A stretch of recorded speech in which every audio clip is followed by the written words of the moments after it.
Hello students and welcome to the e-learning program initiated by Shri Gyanmanjari Vidyapith for the students of Standard 10, in which we are learning the subject of social science. Students, from the previous few lectures we have started with chapter number 21, that is social change. Let's take a quick recap of what we have learned in this chapter. This is the third lecture for chapter number 21. Social changes is the name, in which we started with what is the meaning of social change, the change that occurs over time in the social order of the society, that is called social change. We had examples related to it when we saw about what is social change. Now, social change has lots of factors. Social change is dependent on lots of factors. Some changes happen in the past, and because of that, we see those changes over here today. We saw that in the terms of, say, untouchability. Yes, earlier is it existed because of the strict norms followed by the government, and the rules and laws and regulations made in the society. Law was implemented very forcefully, and that is why today we see a total disintegration of the thoughts related to untouchability. And untouchability is not only banned today, but we do not even consider that. Yes, so uh, that is where change happened in the culture in our society. Same way it happens in the religious, lots of religious matters, and that is why uh, the mindset of the people changes, and then we see the social change. Same way economical. Yes, earlier uh, the population was not that less, but people were content with whatever they had. Yes, but now with the advancement of science and technology, with the advancement on literacy, yes, so that is how the business changed, the way people do business changed, and uh, status has changed of the people.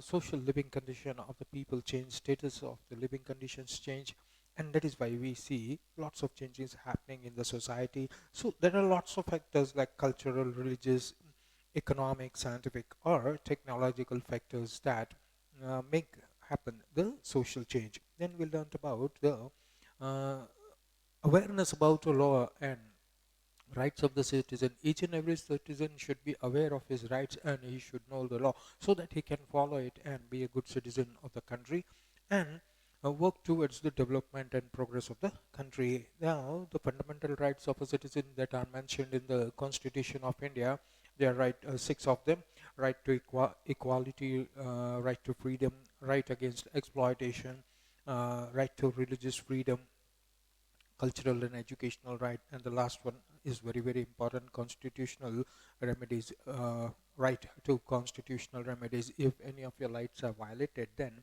you can go to the court, and the court will listen to you, and your rights can be established back, or you can get justice if somebody has violated your rights. Maybe it's an individual, maybe even that is the government. Then you'll get proper justice, and the rights will be established back, and you can get justice. So the rights to constitutional remedies is one of the most important rights that has been given to us, and that is considered as the soul of the constitution. Next, we learned about the rights of a child. Child development is a precondition for economic development that we have seen. Yes, the child, as it, it gets an overall development during the childhood, and it will be very helpful when the child becomes a young man or a young woman, and that is when he can contribute towards the progress of the country, towards the development and economic stability and progress of the country, if the childhood has been developed in an overall manner. Then we learned about the juvenile rights that were included in the Indian Constitution based on the charter of the rights of the children that were mentioned in the 1992 agreement of the UN, right? And then we saw about what is child abuse, what are the different ways in which a child is abused, and how can we protect that child, how should we save the children from these abuses. Next, we learned about child labor and neglected child. We learned about child labor, and the topic was still continuous. So let us go ahead with today's topic. Describe the various forms of child labor. Now, child labor exists. not only in India but elsewhere, everywhere in the world, especially the developing countries, is which are not so poor, but they are advancing and they need the help. Yes, the parents in those countries, they need the help of the children to satisfy the demands of the family. Yes, and because overall the literacy rate of that particular countries is quite less, and that is why most of the children, they shy away from the school and they start working at quite a small age. That happens even in India. Now, if we are talking about India, then let us specifically know which are the sectors, which are the fields in which usually the child labor is used. Children are made to work as laborers in various forms in different sectors. Which are they? They are made to work as waiters, utensil washers. Suppose you go to the hotels, etc.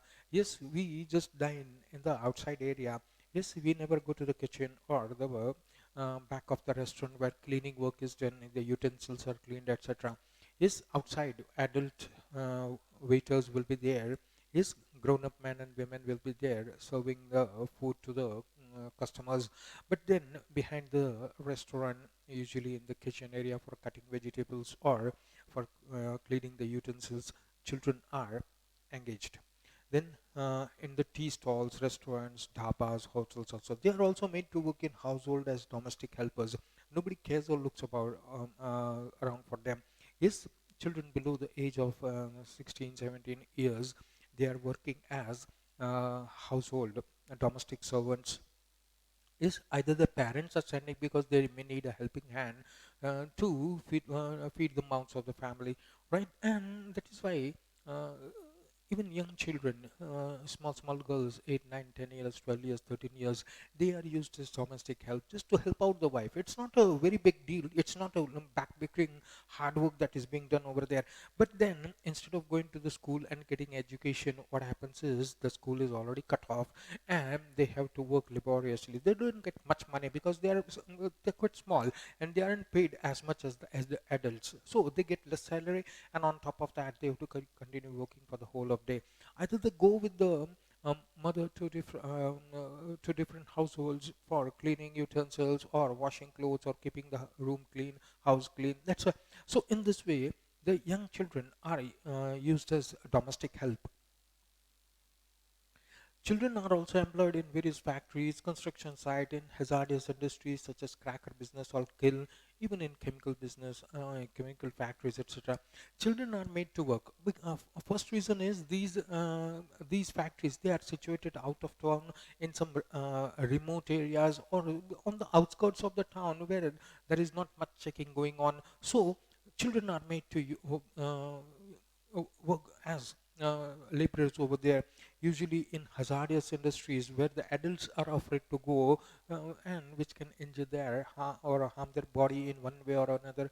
Is chemical fumes are there, or they are working with chemicals, etc. So chances are they might get permanently handicapped. Yes, for example, cracker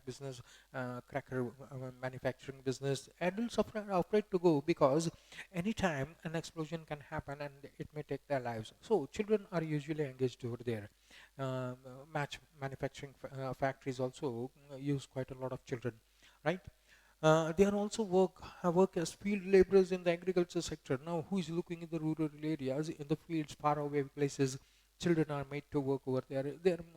See, they are not even given half the amount, especially in the construction side, even in the urban areas where adults are already working, right? But children, if they bring along their 30, 14, 15 years age of a boy or girl along with them, then they will get half salary. So one full salary is got by the husband, one full salary is got by wife, and half of those salaries. So when they go home in the evening, they get two and a half wages, right? So because of that greed to earn a little more, so that they can live happily. So that way, and in faraway construction sites and agricultural labor, these people are use animal husbandry to look after the cattle, to go out and make them graze and to mulch them. All of this, there is nobody looking over there because these are all household activities going on, right?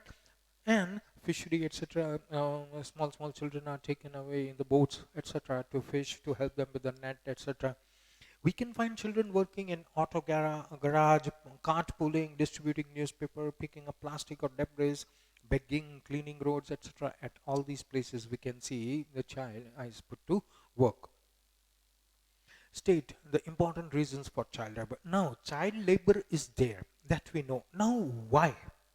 Why is child labor more popular? Why didn't they use the adults? Yes, but first thing is the condition of children under labor is extremely bad in the country. Such a bad condition is result of the poor governance and ineffective implementation of laws made in the country. Now, the very first duty or moral duty of the government is not to allow such a thing to happen. Now, this thing is happening because the laws and rules, they are slack and nobody minds them.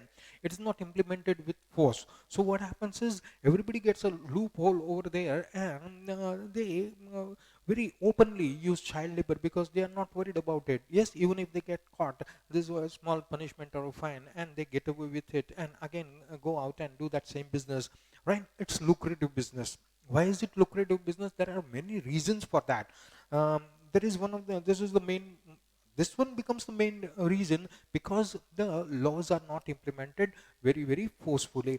If somebody is caught with child labor and then punished for 10 years, yes, and given a fine of 50,000, 1 lakh rupee, then all the different areas where child labor is used, everybody will be cautious and everybody will drive away the children out of the factories or their workplaces and will not indulge in child labor.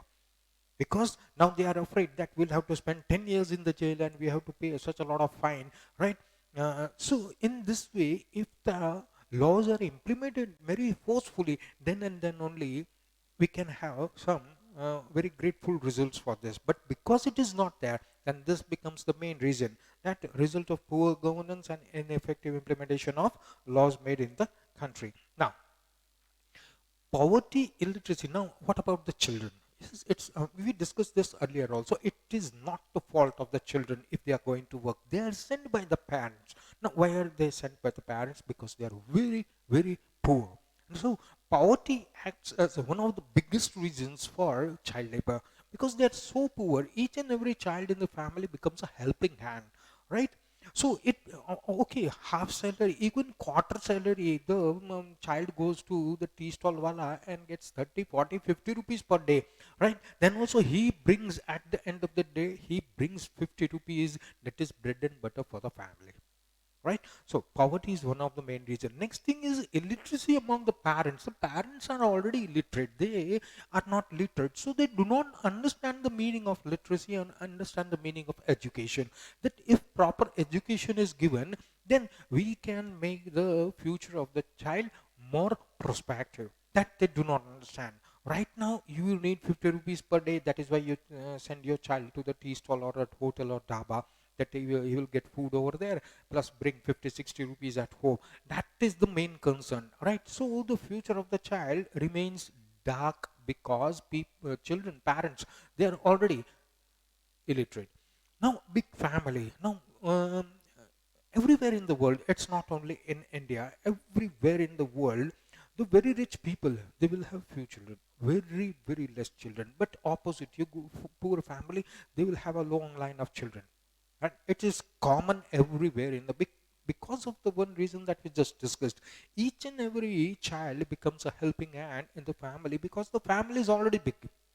How to feed it? So the children, as they become elder, they start going to work. So poor families, they will be have a very big family. Family requirements are more. Now family is big, so requirements are more. To fill in the family requirement, to get money for the family requirement, they send the children to school. Unemployment of the adults in the family. Now adults become unemployed sometimes, but children, they don't lose their work. Right? Suppose the child is going to some factory, adults are driven out, but the child goes and works over there, small petty things, and brings home a little bit of salary. So unemployment among the parents also sends the child to work.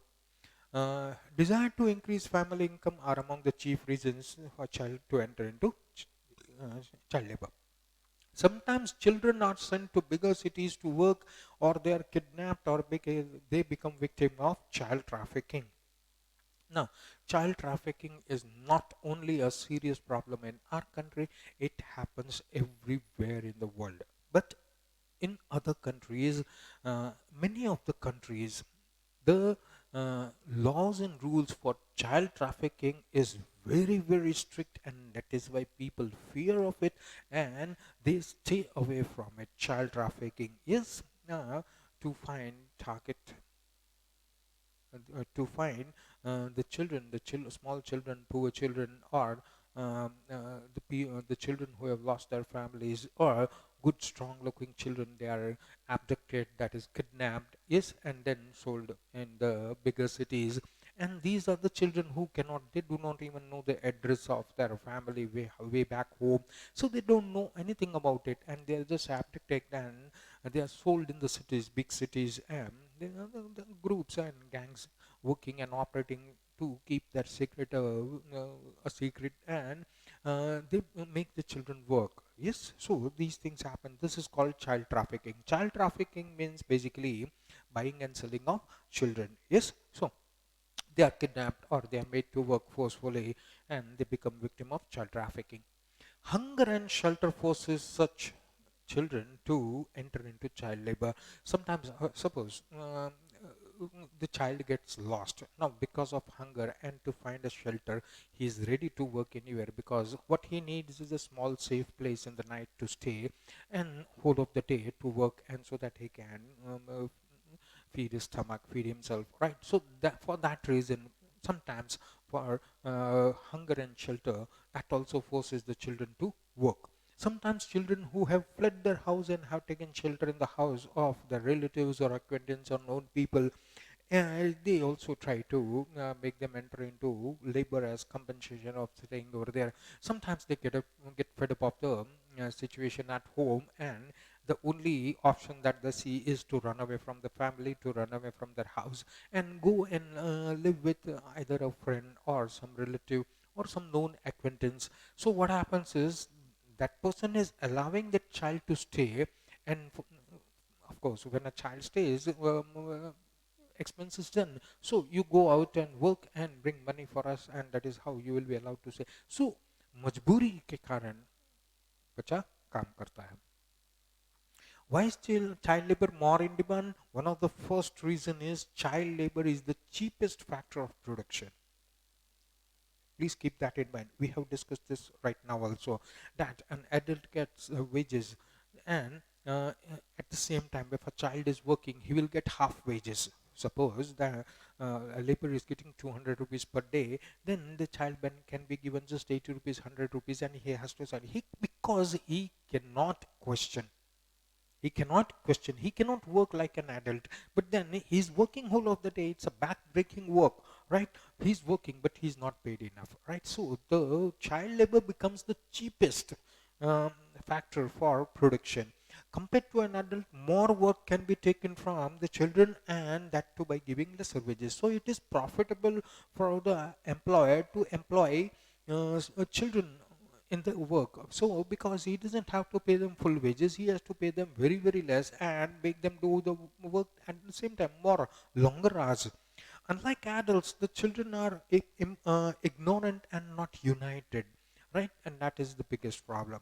That adults, if one stops working, if one person is slapped or beaten up, all the laborers will just throw away their tools and say, "We are not working today. Hum hartal pe hai." Children will not do that because they are not united, right? If one child gets beaten, other get terrified and nobody speaks anything. So that unity is not there because that idea is them, they're not matured, right? So the children are ignorant and not united. Due to lack of unity, they can neither can they raise their voice, or nor they can protest. They will always be frightened, right? Because they are still children, right? Then they will be frightful. Yes, तीन चार बड़े बड़े अट्टे कट्टे आगे डंडा लेके. So they get frightened and they don't speak anything and they just keep on working. Whether you make them work more hours than an adult, then also quietly they will keep on working, and for lesser wages also, because what they need is that small amount of money which will provide them food and shelter. As a result, child laborers can be easily exploited in various ways, and they could be even come to know that they are getting exploited. Yes, and they don't even know that we are exploited. हम इतना काम करते हैं, इतना पैसा मिलना चाहिए. They don't know this thing. That is why they are ignorant. Many times adults refuse to work in hard and hazardous conditions. Children can be easily bribed to work there by paying little wages. We have already talked about that also. Yes, they work in chemical factories, chemical fumes होते, chemical liquid होता है, right? It burns the skin. Yes, so in that way, the adults just refuse to go and work in that condition, right? But the children are ignorant. They don't know about the dangers that will pose to them in the future, near future, but they don't know about it. So मजबूरी में वो काम करते हैं और बहुत जल्द बीमार पड़ते हैं और मर जाते हैं. It is that. So when the adults refuse to go for hard, very hard or hazardous work, children are engaged over there. Children can be forced to work for more hours over the scheduled time, either by threatening or tempting. Yes, बच्चे बहुत ज़्यादा बहुत जल्दी डर भी जाते हैं और मान भी जाते हैं. थोड़ा प्यार से बोलो भैया थोड़ा सा और ज़्यादा काम कर ले, without saying he'll work for 1 hour more, because अब घर जाके कोई वो रिपोर्ट तो देना नहीं होता है, right? So nobody is asking at home, right? So they, if they are threatened or if they are just consoled, and they will work for more hours and they get the same amount of money. Child labor is easily available.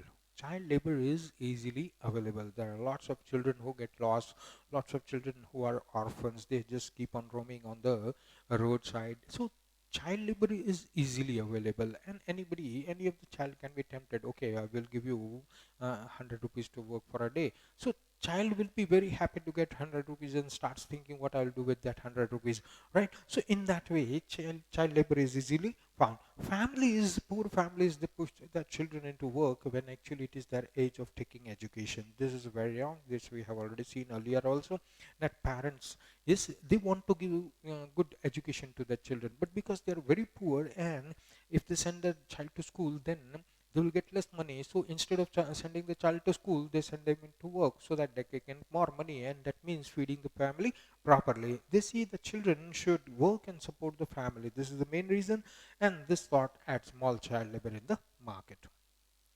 Now, state the efforts made by the government. Now, is the government actually doing anything or not? Yes, efforts made by the government for abolishing child labor is to abolish child labor. The government has made many provisions in the constitution. They are as follows. What are they?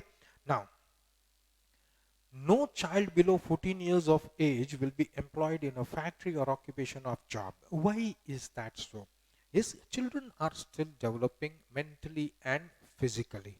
They are not yet that much strong to do hard work. 14 years and below. And with the help of another law that 6 to 14 years of age, the child should be having education. So in both the way, the child remains protected. So in a factory of 14 years of age below will not be employed. If anybody breaks the law, legal action can be taken against the employer. Whoever has given job to the boy or girl will be taken into custody, and a proper criminal case will be filed against him, and he will be awarded punishment or fine or both accordingly. A child cannot be exploited in any way during his childhood or teenage. He cannot be devoid of moral security and physical comforts. What do we understand by physical comforts? Yes, the physical comforts that you get. You should have a good house, you should have good food, yes, you should have good hospital. If you are sick, you should have good treatment. Yes, so that is the physical and the physical comforts that we are talking about. So no child can be deprived of that. That is his right, right? So he cannot be devoid of uh, moral security. He should feel secure. It was clarified that within 10 years of implementing the constitution, the government will have to arrange free education for children up to 14 years of age. It was clarified. It was decided when we accepted the constitution and we implemented it. Within 10 years of that, it was written in the constitution that the government should give free, because illiteracy was the main drawback of the country. Majority of the population was not only poor, but they were illiterate also.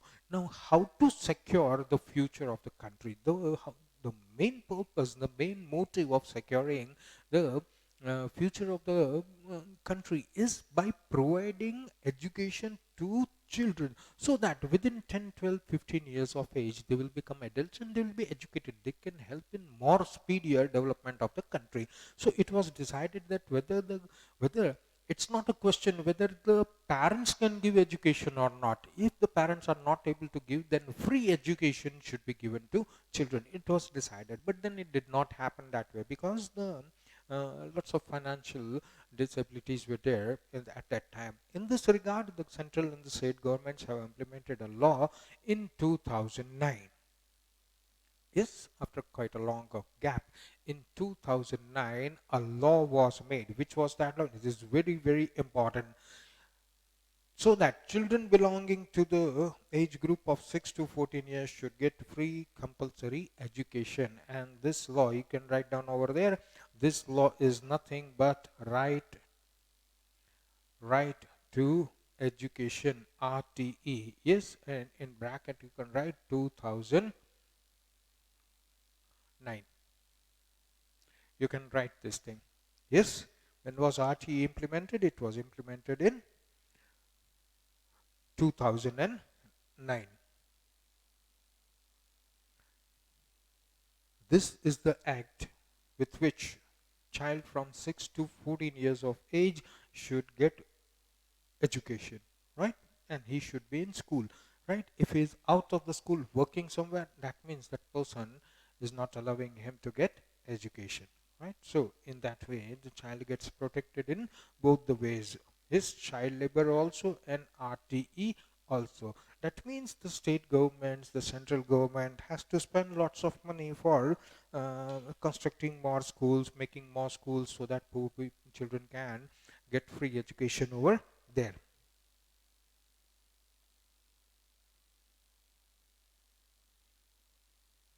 Now we come to the next topic, protecting the elderly and the helpless.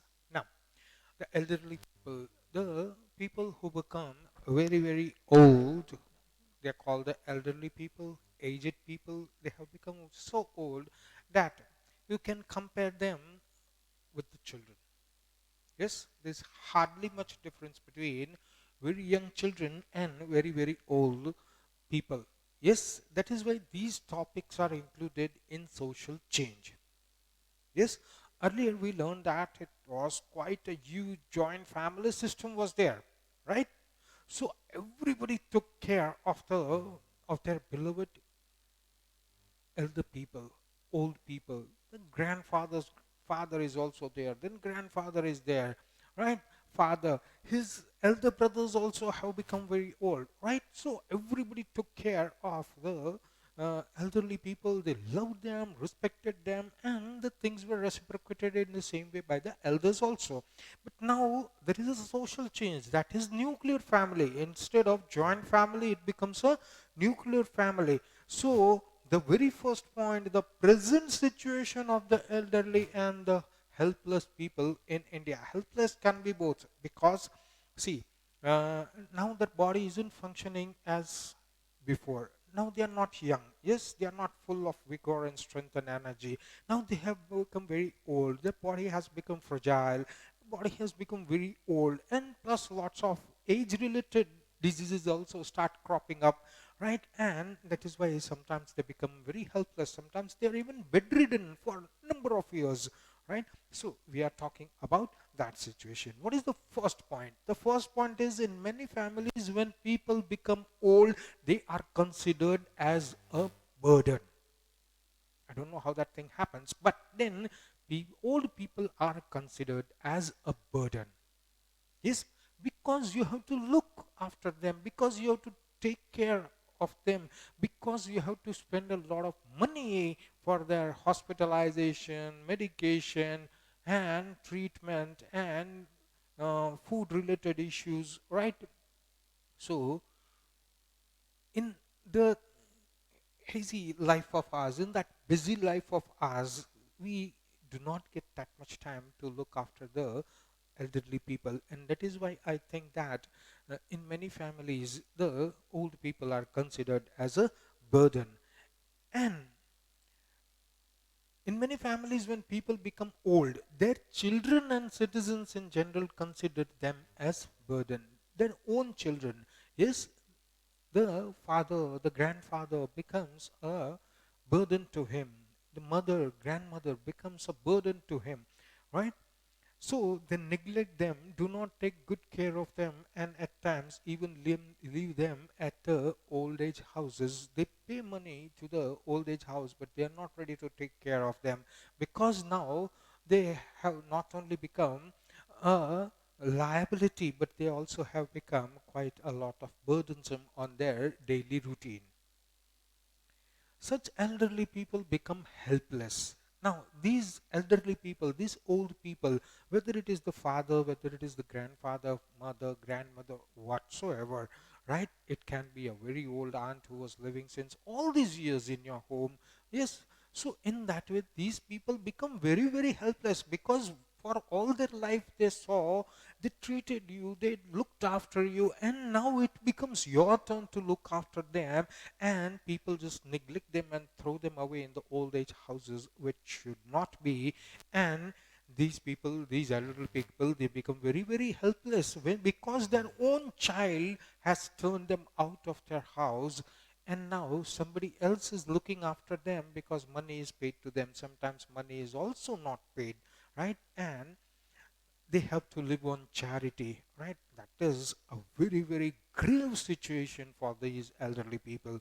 It is the duty to take care of such people, assure them and security, safety and security, and see that they do not suffer. It becomes the duty of the children. When you were young, when those children were young, so much care, so much love was taken of the children. Whatever they needed was given to them. What was not asked, that was also given to them. Such a lot of huge care and burden had been taken for the children. But now they are helpless because of their age, because of the limitations of their strength.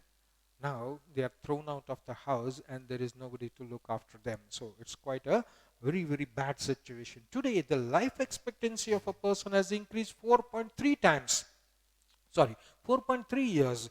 Yes, we have learned that earlier also, that when we got independence, the life expectancy was 55 years. Then it increased to 58 years, and then to above 60. So a lot of life expectancy has increased. That means people will live longer due to increased medicinal facilities, good medicines, doctors are available, hospitals are there. So very good treatment and immediate treatment is given, which saves the lives of lots of people. So people are living long. And these elderly people, the more they live, the more they are going to suffer. In health related services, modern medical facilities, quick treatment, because of all that, life has increased. The average life expectancy in India was about 63.5 years between the years 2001 and 5. This has increased to 67.5 years in 2015. We have already learned that in earlier chapters. So that's why I started with the age of 55. When we got independence in 1947, the life expectancy of an average Indian was 55 years. Then it got increased to 58. Then in 2001, it came to 63.5. That means quite a lot of increase. And from 63.5, you can say almost 4 years more has increased. Today it is expected around 68 years, to be exact 67.5 years in 2015. And now we are again 5 years ahead to 2020. Now 2021. In India, there was an addition of 2.75 crore elderly people in the decade 2001 to 2011. Addition, already so many were there. And in the 10 years decade, that is up till 2010-11, 2.75 crore elderly people were added. This is all there because of the good medical facilities that we have, right? But that has increased the number of old people. So that means the society has now more elderly people to look after. As per an estimate,